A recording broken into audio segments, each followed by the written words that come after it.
तो स्टूडेंट्स ये हमारा चैप्टर लाइट का 2 क्लास ऑलरेडी हो चुका है, ये 3rd क्लास है। जिसने वो एग्जाम के वजह से 2 क्लास मिस किया हुआ है, उसका वीडियोस अभी भी रखा हुआ है मैंने, वो वीडियोस देख लेना, ठीक है? क्योंकि ये जो क्लास है वो आगे के 2 क्लास का कंटिन्यूएशन ही है, ठीक है? आगे के क्लास में कुछ बेसिक चीजें मैंने बताया था लाइट्स के बारे में, लाइट चैप्टर के बारे में, ठीक है? और ये टॉपिक सब कवर हो गया, basic of light, luminous, non luminous, उसके बाद वेब थ्योरी के बारे में बताया मैंने, पार्टिकल थ्योरी के बारे में भी बताया हुआ है। फर्स्ट क्लास में ये टॉपिक्स हुआ था, सेकंड वाली क्लास में कुछ वेब थ्योरी के बारे में बताया था एंड पार्टिकल थ्योरी के बारे में बताया था। उसमें मैंने ये एक्सप्लेन किया था कि वेब थ्योरी से कौन कौन सा कंसेप्ट है एक्सप्लेन किया जा सकता है और कौन कौन सा कंसेप्ट है पार्टिकल थ्योरी से एक्सप्लेन किया जा सकता है, ठीक है? मतलब लाइट को जो है दोनों ही तरीके से देखा जा सकता है, वेब थ्योरी से भी एंड पार्टिकल थ्योरी से भी ना। आज की क्लास में जो हम लोग टॉपिक कवर करेंगे वो है law of reflection. Very simple, very easy and very important, ठीक है? उसके बाद regular reflection of light and diffuse reflection of light. तीनों ही टॉपिक बहुत सिंपल है, इनका कंसेप्ट बहुत इजी है एंड बहुत ज्यादा इंपॉर्टेंट है, ठीक है? मैंने पिछले क्लास में एक चीज बताया था कि कोई भी सामान घर के कहीं पर भी रखे हो और उसको हम लोग कोई भी किसी भी डायरेक्शन में जाए, हर डायरेक्शन से हम उसको देख सकते हैं। तो उसका आंसर मैंने हालांकि दे दिया था उस क्लास में, लेकिन उसका और एक्सप्लेनेशन यहाँ पर भी मिलेगा कि क्यों एक्चुअली ऐसा क्यों होता है कि कोई सामान घर के किसी भी कोने में रखा हो और मैं कहीं से भी किसी भी एंगल से जाके उसको देखने का कोशिश करूं, वो मुझे दिखेगा ही दिखेगा, ठीक है? सो उसका आंसर भी आज क्लियर हो जाएगा आज के क्लास में। नाउ पहले हम लोग देखते हैं what is law of reflection या what are the laws of reflection. Please note करते जाना है, क्लास के साथ साथ मैं एक्सप्लेन करता जा रहा हूं, आप लोग जो है नोट करते जाना, ठीक है? यही नोट्स आपको हेल्पफुल होगा। तो फर्स्ट लॉ ऑफ रिफ्लेक्शन जो है, the incident ray, the reflected ray and the normal all lie in the same plane at the point of incidence, ठीक है? क्या बता रहे? जो इंसिडेंट रे है, जो रिफ्लेक्टेड रे है, now what is incident ray, what is reflected ray, I will tell you, and the normal, जो normal है, and what is normal ये भी मैं बताऊंगा अभी।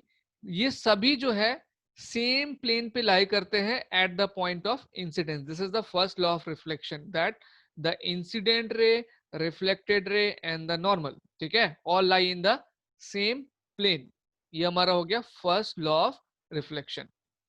Second is the angle of incident is angle of incidence is always equal to the angle of reflection। ये दोनों को कंबाइंडली भी आप बता सकते हो। अगर आपको लॉज ऑफ रिफ्लेक्शन पूछा जाए तो ये दोनों को कंबाइंडली भी, दोनों लॉ को अलग अलग सेपरेट ना बता के ऐसा भी बता सकते हो कि law of reflection states that the incident ray, the reflected ray and the normal at the point of incidence all lie in the same plane and the angle of incidence is always equal to the angle of reflection. Now let us see what is angle of incidence and what is angle of reflection, what is incident ray, what is reflected ray and what is normal। अगर ये 5 चीज आपका clear हो जाए तो law तो आप आसानी से समझ गए कि इंसिडेंट रे क्या है, रिफ्लेक्टेड रे क्या है, नॉर्मल क्या है, what is angle of incidence and what is angle of reflection. So इस चीज को देखते हैं हम लोग कि ये 4-5 चीज जो है क्या है, एक एक करके सारा डेफिनेशन नोट कर लो। पहले आप एंगल ऑफ इंसिडेंस का लिखो। एंगल ऑफ इंसिडेंस क्या होता है? The angle between the incident रे। अब मैं एक डायग्राम बताऊंगा आपको। ये डायग्राम बहुत ही कॉमन, आप लोग 7 में भी देखा होगा, 8 में भी देखा होगा, 9 में भी देखा होगा। ये मान लो एक मेरा प्लेन सरफेस है, मिरर ले लेता हूं मैं। मिरर कैसे बनाते हैं हम लोग? एक साइड में उसका इस तरीके से क्या करते हैं, ऑब्लिक लाइंस देके इसको बताते हैं कि इस साइड में पेंटेड है, ठीक है? नाउ ये हमारा क्या हो गया? ये हो गया प्लेन, जिस प्लेन का हम बात कर रहे हैं ये हो गया हमारा वो प्लेन, ठीक है? इंसिडेंट रे, इंसिडेंट रे वो रे होता है जो किसी ऑब्जेक्ट में आके पड़ता है फर्स्ट टाइम, ठीक है?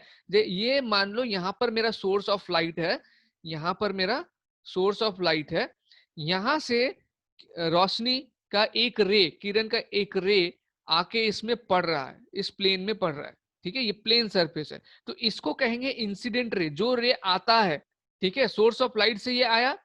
अब होता क्या है, फिनोमेना क्या है इसका, कि ये जब आएगा ये फिर रिफ्लेक्ट भी हो जाएगा, क्योंकि ये आर पार नहीं हो सकता, ये रिफ्लेक्ट, इस साइड में पेंटेड है, ये प्लेन मिरर है, तो ये क्या होगा? रिफ्लेक्ट होगा। तो रिफ्लेक्ट होने वाला जो रे होगा उसका डायरेक्शन देखो ऐसा है, इसको बोलेंगे हम लोग रिफ्लेक्टेड रे। तो एक हो गया इंसिडेंट रे, जो सोर्स ऑफ लाइट से आके किसी ऑब्जेक्ट पे, किसी प्लेन जगह पे पड़ रहा है, वो हो गया इंसिडेंट रे। और वो वहां पे पड़ने के बाद, स्ट्राइक होने के बाद जब रिटर्न होता है दूसरे रास्ते से, वो हो जाएगा हमारा reflected ray. This is the reflected रे इन दिस डायग्राम। एक और बात यहाँ पे बोला जा रहा है, normal. Now what is normal? Normal is actually imaginary perpendicular, आप लिख सकते हैं, मैंने यहाँ पे डेफिनेशन नहीं दिया है। Normal is a imaginary perpendicular line and this is perpendicular to the plane. ये जो प्लेन आप देख रहे हैं, ये प्लेन, इससे ये परपेंडिकुलर होता है। नॉर्मल क्या होता है? एक परपेंडिकुलर लाइन होता है। नाउ ये सभी का चीज अच्छे से आप नोटिस कीजिए, मैं लेबलिंग कर देता हूं। ये हमारा हो गया प्लेन सरफेस, ठीक है। ये हो गया हमारा source of light, source of light can be sun also. ये हो गया सोर्स ऑफ लाइट। देन जो रे आके प्लेन सरफेस पे पड़ रहा है, इसको हम लोग क्या बोलेंगे? इसको हम लोग बोलेंगे इंसिडेंट रे। इंसिडेंट रे, ठीक है ना। ये जो स्ट्राइक होने के बाद वापस जा रहा है, इसको हम लोग बोलते हैं रिफ्लेक्टेड रे। इस रे को रिफ्लेक्ट कर दिया गया, इसलिए ये रिफ्लेक्टेड रे है। एंड ये जो परपेंडिकुलर लाइन है, जो प्लेन से परपेंडिकुलर है, इसको हम लोग कहते हैं नॉर्मल। एन से रिप्रेजेंट कर सकते हैं इसको, ठीक है। तो ये इसमें क्या क्या चीजें हैं? इंसिडेंट रे, ये पता चल गया हमको। इंसिडेंट रे, द रे which is coming from a source of light and striking any object is incident ray, ठीक है। डेफिनेशन आप लिख सकते हैं। Reflected ray, now what is reflected रे? द रे which is reflected after hitting any surface या any object by the incident ray, ठीक है। इंसिडेंट रे जब किसी ऑब्जेक्ट या सरफेस को हिट कर रहा है, उसके बाद जब वो वापस जाता है, that is reflected ray. And what is normal? Normal को मैंने अभी डेफिनेशन बताया, the imaginary is imaginary line and it is perpendicular to plane. ये एक इमेजिनरी लाइन है, हमको नॉर्मल कहीं दिखता नहीं है, दिखता थोड़ी है। तो ये इमेजिनरी लाइन है और ये क्या होता है? परपेंडिकुलर टू प्लेन होता है। अब अब यहाँ पर ये जो एंगल ऑफ इंसिडेंस है, ये एंगल ऑफ इंसिडेंस एक्चुअली क्या होगा? It is angle between incident ray and the normal. Incident ray and the normal. So incident ray कौन सा है बच्चे? देखो ये है इंसिडेंट रे और ये है नॉर्मल। तो ये दोनों के बीच में कौन सा एंगल बन रहा है? ये एंगल बन रहा है। ये हो गया angle of incidence. Angle of incidence याद रखना। अच्छा, इस पॉइंट के बारे में मैंने नहीं बताया। ये जो जहां पर ये आपका normal, incident ray and reflected ray जिस पॉइंट पे आके तीनों मीट हो रहे हैं, इस पॉइंट को कहा जाता है पॉइंट ऑफ इंसिडेंस। इसको कहा जाता है पॉइंट ऑफ इंसिडेंस, ध्यान रहे, ठीक है। तो ये एंगल ऑफ इंसिडेंस हमारा हो गया। अब दूसरा डेफिनेशन में मेरा क्या है? What is angle of reflection? तो एंगल ऑफ रिफ्लेक्शन एक्चुअली क्या है? नॉर्मल और रिफ्लेक्टेड रे के बीच में जो एंगल बन रहा है, वो है angle of reflection. Small R से रिप्रेजेंट करके दिखा रहा हूं। ये है एंगल ऑफ रिफ्लेक्शन जो नॉर्मल और रिफ्लेक्टेड रे के बीच में आ रहा है। तो डेफिनेशन भी देख लो, the angle between the reflected ray and the normal at the point of incidence. कौन से पॉइंट में बन रहा है? ये पॉइंट ऑफ इंसिडेंस में बन रहा है, is known of angle of reflection. तो समझ में आया what is incident ray, what is reflected रे, what is normal and what is angle of incidence, angle of reflection. ये 5 टर्म हमने सीख लिया। तो लॉ ऑफ रिफ्लेक्शन आराम से समझ गए। फिर से मैं दोहरा दे रहा हूँ, लॉ ऑफ इंसिडेंस क्या है, लॉ ऑफ रिफ्लेक्शन क्या है। फर्स्ट में ये बताया गया है कि incident ray, this is incident ray, normal and reflected ray all lie in the same plane, all lie in the same plane at point of incidence। कौन से पॉइंट में होता है? पॉइंट ऑफ इंसिडेंस में होता है, ठीक है।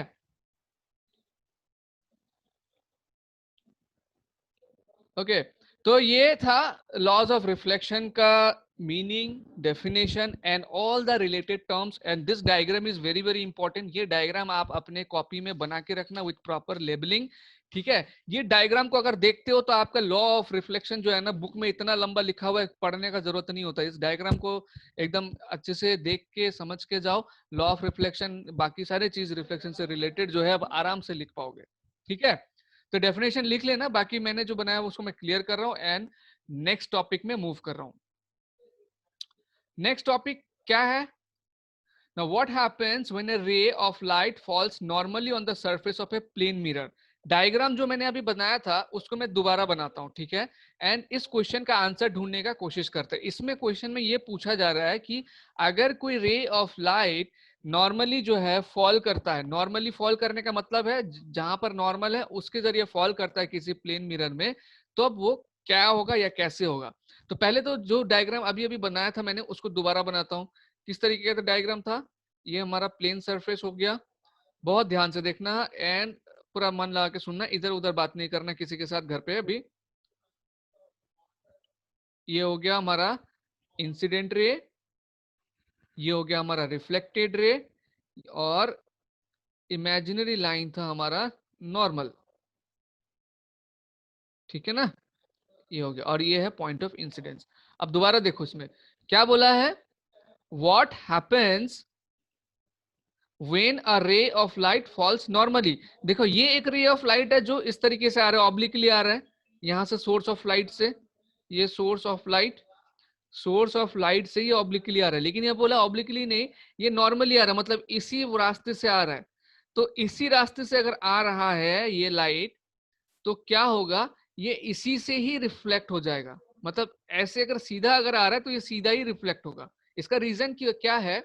देखो, जब ये रे ऑफ लाइट आपका सीधा मतलब नॉर्मली आ रहा है, एकदम परपेंडिकुलर टू द प्लेन आ रहा है, उस समय एंगल ऑफ इंसिडेंस का वैल्यू क्या हो रहा है? एंगल ऑफ इंसिडेंस क्या होता है? Angle between the normal and the incident रे। लेकिन इस केस में क्या हो रहा है, इंसिडेंट रे और नॉर्मल दोनों सेम ही हो जा रहा है। तो अगर इंसिडेंट रे और नॉर्मल अगर दोनों सेम हो जा रहा है तो angle of incidence will be what? 0 degree होगा ना एंगल ऑफ इंसिडेंस, क्योंकि सेम लाइन बन जा रहा है, तो इसमें एंगल ऑफ इंसिडेंस क्या होगा? 0 होगा।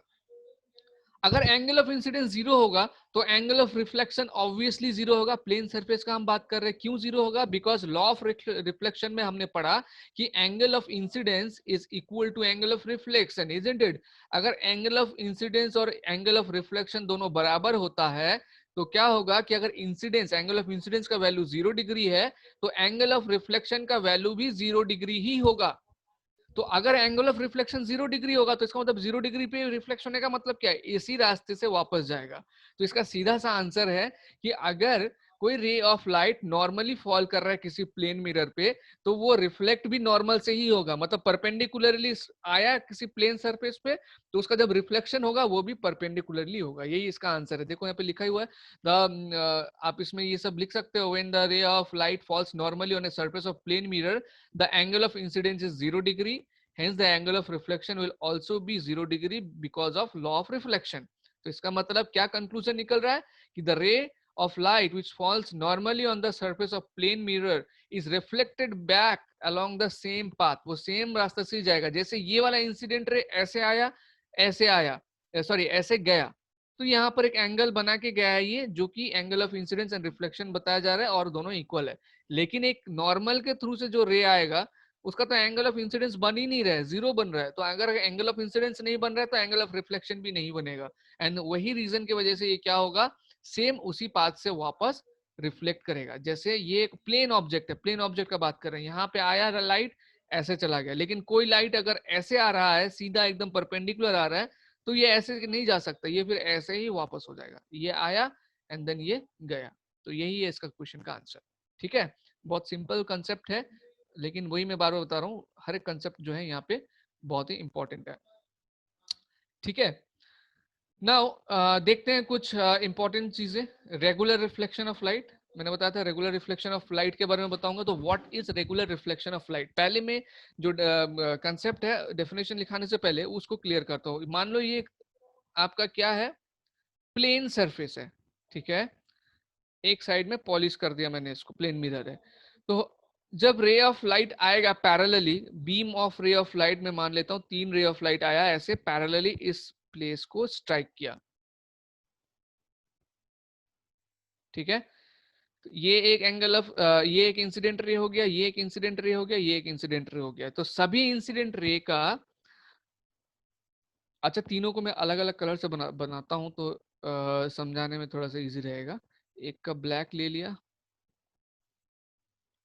ये एक इंसिडेंट रे हो गया, दूसरा इंसिडेंट रे हो गया ये, ठीक है। And third ray of reflection, देखो ये टेढ़ा मेढ़ा बन रहा है मेरे से, लेकिन इसका मतलब ये नहीं कि टेढ़ा मेढ़ा होता है, वो सीधा ही आता है, ठीक है। तो ये थर्ड रे ऑफ रिफ्लेक्शन, तीनों पैरेलल है, तीनों क्या है, पैरेलल ही आया है। तो इसका जो नॉर्मल होगा, तीनों का नॉर्मल को बना देते हैं, इसका नॉर्मल ये होगा ऐसे, इसका नॉर्मल ये होगा, परपेंडिकुलर होगा ना पॉइंट ऑफ इंसिडेंस में, इसका नॉर्मल ये होगा। तो ये तीनों जब रिफ्लेक्ट करेंगे, तीनों जब रिफ्लेक्ट करेंगे, देखो ये ऐसे जाएगा, ये रिफ्लेक्टेड हो गया। जो रेड वाला रे है वो यहाँ से ऐसे रिफ्लेक्ट होगा, एंड उसके बाद लास्ट वाला जो हमारा ब्लू वाला रे है वो ऐसे रिफ्लेक्ट होगा, ठीक है। तो ये जो डायग्राम आपको दिख रहा है अभी आपको स्क्रीन में, ये डायग्राम एक्चुअली क्या है, रेगुलर रिफ्लेक्शन का। रेगुलर रिफ्लेक्शन में क्या होता है कि जो रिफ्लेक्शन होता है वो प्रॉपरली, जैसा हमने अभी लॉ ऑफ रिफ्लेक्शन में पढ़ा उस तरीके से हो रहा है कि जैसे पैरेलली रे ऑफ लाइट जो है पैरेलली आया, देखो पैरेलली आया रे ऑफ लाइट, एंड पैरेलली जो है ये रिफ्लेक्ट हो गए। तो ये जो रिफ्लेक्शन है इसको हम लोग कहेंगे रेगुलर रिफ्लेक्शन, प्रॉपर में आ रहा है एंड एंगल ऑफ इंसिडेंस और एंगल ऑफ रिफ्लेक्शन इक्वल बना के रिफ्लेक्ट हो रहा है। तो रेगुलर रिफ्लेक्शन में क्या होगा, in regular reflection angle of incidence of every ray will be equal to angle of reflection. सभी रे का जो एंगल ऑफ इंसिडेंस और एंगल, जैसे ये एंगल ऑफ इसका एंगल ऑफ इंसिडेंस और एंगल ऑफ रिफ्लेक्शन इक्वल होगा, इसका एंगल ऑफ इंसिडेंस और इसका एंगल ऑफ रिफ्लेक्शन इक्वल होगा, इसका एंगल ऑफ इंसिडेंस और इसका एंगल ऑफ रिफ्लेक्शन इक्वल होगा, ठीक है। तो अगर ऐसा होगा, ठीक है, थोड़ा मैथमेटिक्स लॉजिक लाइंस वाले चैप्टर का लगा देंगे तो आपको पता लगेगा कि अगर ये पैरेलली आ रहा है तो ये जाएगा भी पैरेलली। तो ये जो रिफ्लेक्शन हुआ इसको हम लोग बोलते हैं क्या, रेगुलर रिफ्लेक्शन। तो regular reflection of light can take place in smooth surfaces, और ये ध्यान रखना है कि जो रेगुलर जो रिफ्लेक्शन है ये सिर्फ और सिर्फ स्मूथ प्लेसेस में लेगा, कोई उबड़ खाबड़ अगर प्लेस है उसमें रेगुलर रिफ्लेक्शन नहीं होगा। जैसे ये मैंने ले लिया कि this is a plane surface, मैंने पहले ही बताया क्या है, ये प्लेन सरफेस है। अगर सरफेस इस तरीके का है तो ये रेगुलर रिफ्लेक्शन पॉसिबल नहीं है, मतलब ये एक ऑब्जेक्ट है जिसका जो सरफेस है ये इस तरीके का है, तो इसका जो है पॉसिबल नहीं होगा रेगुलर रिफ्लेक्शन होना, उसमें डिफ्यूज रिफ्लेक्शन होगा, उसके बारे में पढ़ेंगे अभी हम लोग। तो ये चीज का ध्यान रखना, इन रेगुलर रिफ्लेक्शन लाइट जो है, रेगुलर रिफ्लेक्शन जो होगा वो किस में होगा, रेगुलर रिफ्लेक्शन ऑफ लाइट वो सिर्फ और सिर्फ स्मूथ सरफेसेस में होगा, लाइक प्लेन मिरर या फिर प्रॉपरली या हाईली पॉलिश्ड मेटल सरफेस। अगर रस्टेड मेटल है उसमें भी जो है आपका रेगुलर रिफ्लेक्शन नहीं होगा, लेकिन अगर पॉलिश्ड एकदम शाइनिंग है उसमें जो रिफ्लेक्शन होता है वो रेगुलर रिफ्लेक्शन होता है। अगर अच्छे तरीके से पॉलिश नहीं है तो भी रेगुलर रिफ्लेक्शन नहीं होता है, इस चीज का ध्यान रखना, ठीक है ना। नाउ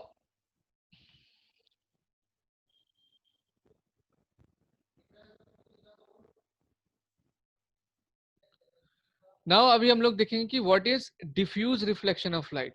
तो अगर आपने रेगुलर रिफ्लेक्शन को समझ लिया तो डिफ्यूज रिफ्लेक्शन जस्ट उसका ऑपोजिट बोल सकते हैं। डिफ्यूज रिफ्लेक्शन क्यों होता है, डिफ्यूज रिफ्लेक्शन होता है जब parallel beam of incident light, ठीक है, parallel beam of incident light किसी ऐसे सरफेस को हीट करता है जो स्मूथ नहीं है, तो उस समय जो रिफ्लेक्शन होता है वो स्कैटर्ड होता है। ये इसलिए नहीं हो रहा है कि उसमें लॉ ऑफ रिफ्लेक्शन काम नहीं कर रहा है, लॉ ऑफ रिफ्लेक्शन काम कर रहा है, ये इसलिए हो रहा है कि उसका जो सरफेस है वो ठीक नहीं है। अगर मैं डायग्राम से दिखाऊं, अभी अभी मैंने एक इरेगुलर सरफेस बनाया था, वो उसी तरीके का एक सरफेस बना, तो मान लो ये ऐसे ऐसा कोई सरफेस है, ठीक है ना।